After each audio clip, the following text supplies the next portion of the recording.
আমার ভাসুর মানে আমার স্বামীর বড় ভাই। আমার স্বামীকে কৌশলে বিদেশ পাঠিয়ে দেয়। আর আমার স্বামী তার বড় ভাইয়ের কথা কিছুতেই অমান্য করেনি। তাই সে বিদেশ চলে গেল। তারপর বাড়িতে আমি আর ভাসুর থাকি। একদিন রাতে ভাসুর বলল, আমার পায়ে খুব ব্যথা করছে, আমায় একটু মেসেজ করে দেবে। ভাসুরের এটা ছিল মিথ্যে অভিনয়। আমি ভাসুরের চিৎকার শুনে আমি তার পায়ে মেসেজ করতে গেলাম। তারপর ভাসুর দরজা লক করে দিল। তারপর আমার সাথে যা ঘটেছিল তা শুনলে তোমাদের মাথা গরম হয়ে যাবে। তাহলে গল্পটা বলি। আমি থাকায় স্বামী শাশুড়ি ভাসুরের সাথে থাকি। আমার স্বামী আর ভাসুর ব্যবসা করে। শাশুড়ি প্রায় অস্ট্রেলিয়ায় থাকতে জানুন আর বড় মেয়ের কাছে। এখন মূল সমস্যাটা বলি। আমার স্বামী আমাকে নিজে পছন্দ করে বিয়ে করতে চেয়েছিল, কিন্তু আমাদের পরিবারের সাথে তাদের আর্থিক অবস্থা মেলে না। আমরা মধ্যবিত্ত, তারা ধনী বলে কেউ রাজি ছিল না। তখন আমার ভাসুর সবাইকে রাজি করান। তবে আমার প্রতি তার অনুরোধ ছিল যে উনার বাচ্চাকে আমি দেখাশোনা করি। ভাসুরের একজন মালয়েশিয়ান ভুল ছিল, সে 1 বছরের বাচ্চাকে রেখে ডিভোর্স করে চলে যায়। বাচ্চাকে তাকে আমি দেখাশোনা করি। বাচ্চাটার বয়স 2 বছর এখন। যাই হোক, মূল ঘটনায় আসি এখন। একদিন দুপুরে বাসায় আমি আর বাচ্চাকে ছিলাম। বাচ্চাকে বিছানায় শুয়ে আমি বাথরুমে গোসল করতে যাই।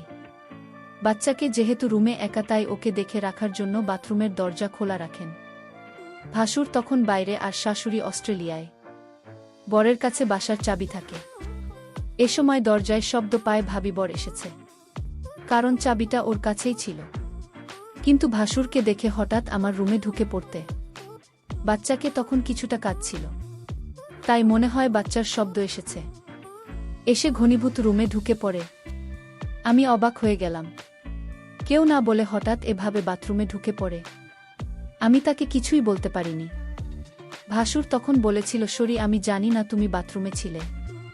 এদিনের ঘটনার পর থেকেই ভাসুরের চোখে আমি একটা অন্যরকম দৃষ্টি দেখি।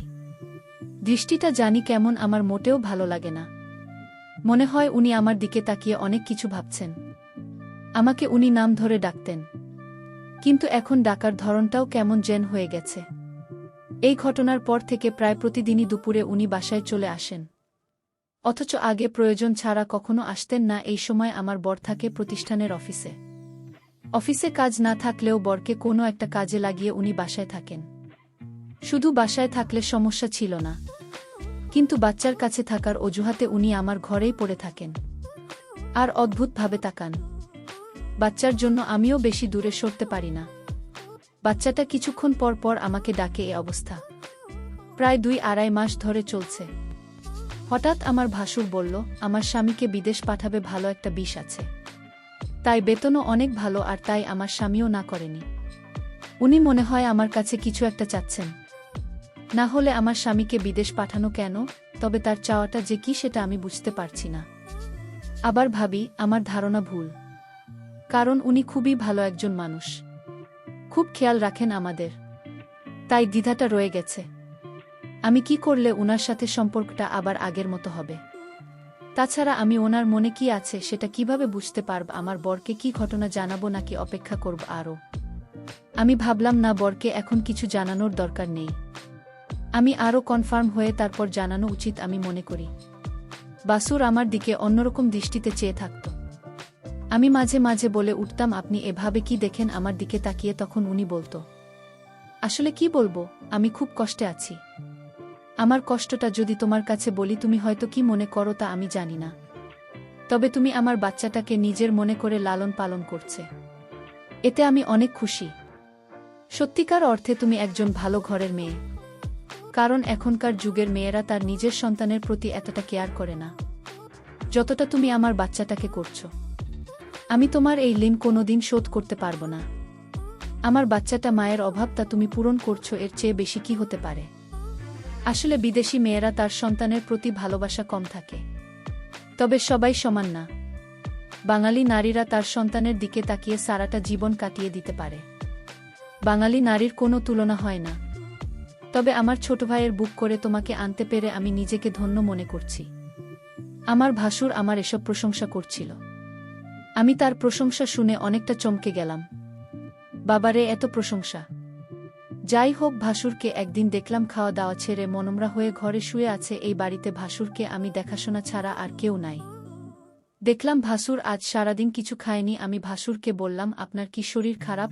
ভাসুর বলল, আমার মাথায় প্রচণ্ড ব্যথা করছে, সকাল থেকে কি করব বুঝতেছি না।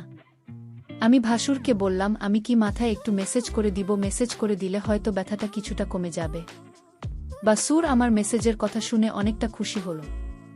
সে চেয়েছিল তার মাথায় মেসেজ করে দিই। আমি ভাসুরের মাথায় মেসেজ করছিলাম, এমন সময় সে বলল, দেখো, তুমি মেসেজ শুরু করতেই আমার ব্যথাটা অনেকটা কমে গেছে।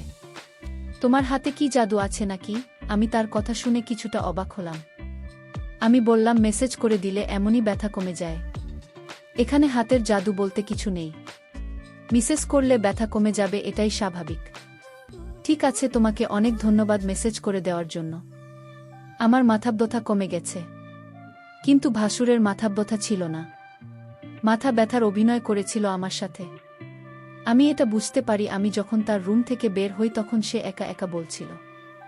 আমি ধীরে ধীরে আমার প্রতি ভালো মন মানসিকতা তৈরি করছি, সেটা আমি বুঝতে পারলাম। ভাসুর কেন আমার সাথে এমন মিথ্যা নাটক করেছিল, তার উদ্দেশ্যটা কি ছিল তা আমার জানা খুব জরুরি ছিল। আমি বাড়িতে আছি, ভাসুরের সন্তান আর আমার ভাসুর। এরপর দিন আবার সেই অভিনয় শুরু করল। সে আস্তে করে চিৎকার করছে আর বলতে লাগলো, আমার মাথা ব্যথা করছে। এখন কি করব? আমি তখন ভাসুরকে বললাম, ডাক্তারের কাছে যান, তাহলে সব ঠিক হয়ে যাবে। রোগ নিয়ে ঘরে বসে থাকলে কি আর চলবে? বার ভাল হবে। ভাসুর আমার কথা শুনে দেখলাম তার মুখটা অন্ধকার হয়ে গেল। আসলে কি তার মাথা ব্যথা করছে নাকি এসব অভিনয়? আমি তার হাবভাব কিছুই বুঝছি না। আমি ভাসুরকে বললাম, চলুন আজ আপনাকে ডাক্তারের কাছে নিয়ে যাই। ভাসুর বলল, তুমি একটু মেসেজ করে দিলেই তো মাথাব্যথা কমে যায়, তাহলে শুধু শুধু কষ্ট করে কেন ডাক্তারের কাছে যাওয়া লাগবে কেন? আমি ভাসুরের কথা শুনে কিছুটা অবাক হলাম।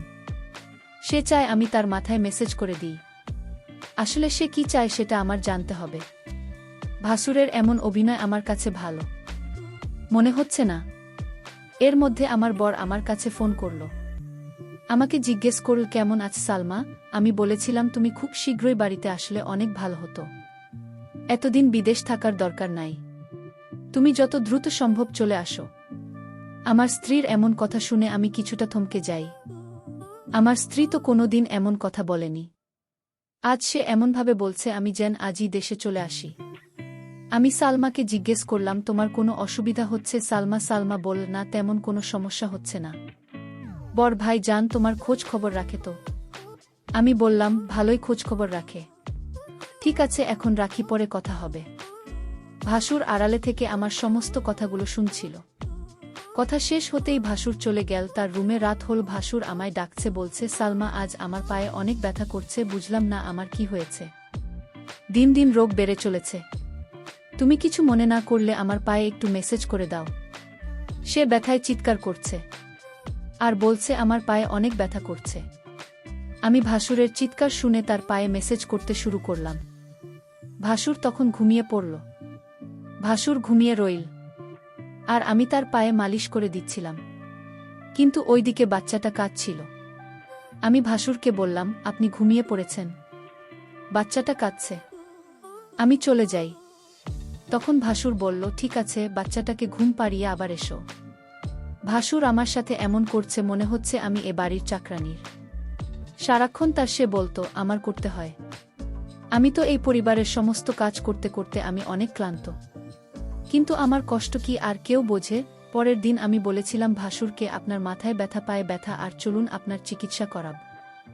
আজ আমি আপনাকে ডাক্তারের কাছে নিয়ে যাব, আপনি না যেতে চাইলে আপনাকে জোর করে নিয়ে যাব।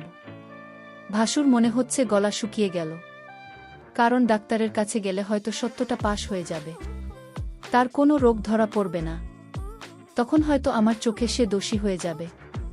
এটা ভেবেই ভাসুর ডাক্তারের কাছে যেতে চাইত না। আমি সেটা ভালো করে বুঝতে পারতাম। আর তাই ভাসুরকে আজ আমি বললাম, আপনি যদি আজ ডাক্তারের কাছে না যান তাহলে আপনি বাড়িতে একা একা থাকতে হবে। আমি চলে যাব এই বাড়ি থেকে, আমার স্বামী ফিরে আসলে আবার এই বাড়িতে ফিরব, তার আগে না। ভাসুর আমার কথা শুনে থমকে গেল। তাহলে সালমা আমার মনের কথা কি বুঝে গেল নাকি?